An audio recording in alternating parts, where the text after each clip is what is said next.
The Hymn of the Pearl from the Acts of Thomas. Introduction, Part 5. The Hymn of the Pearl is a masterpiece that encompasses the entire life of the Christ who would come in the end times, and it is written in a prophetic manner. This is so that when people saw everything written in it being fulfilled in her, there wouldn't be a shred of doubt that these written words are not a simple story filled with profound metaphors that man must decipher, but rather that they irrefutably reflect the truth of what has happened to Jesus Christ Lisbet in her days. And all this is with the purpose of benefiting all with her spiritual riches, and thus make it even easier for everyone to comprehend and assimilate the spiritual meaning of all her parables and be able to apply it in our lives, because they would serve as undeniable evidence that she is the Christ walking and dwelling in the midst of men, and that she is fulfilling all that is written. Therefore, pay attention to all the elements present in this hymn and its explanation, so that you can understand and see everything with the mind and eyes of Christ Lisbet. What great love from her in making us her holy angels and sharing with us all her spiritual riches.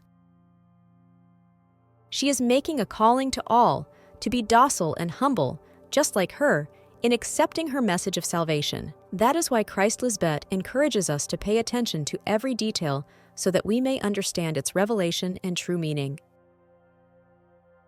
The first thing that she wants us to understand is that this writing is known as the Hymn of the Pearl of the Acts of Thomas, and is a figure of her twin sister, the person closest to her since the womb.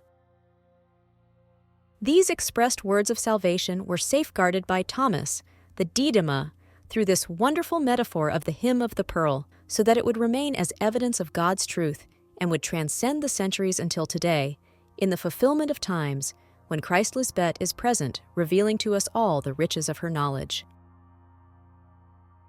That is why when Lazarus died, Thomas says in John 11:16, "Let us also go, that we may die with him," which is a figure of the resurrection that only Christ can achieve in mortals. With the figure of the twins, Christ Lisbet also helps us to understand the mystery of the figure of the older brother, whom Christ Lisbet has adopted, and with whom she has shared her kingdom today, elevating him to heaven. This has also taken place physically, because her twin sister, who is the eldest of the two, is a believer of Christ Lisbet. That is a great testimony for Christ Lisbet, because Christ has said that no prophet is well received in their own land, but of course, she is referring to those who do not believe in her, even though they see the obvious evidence right in front of them. Amen. To be continued.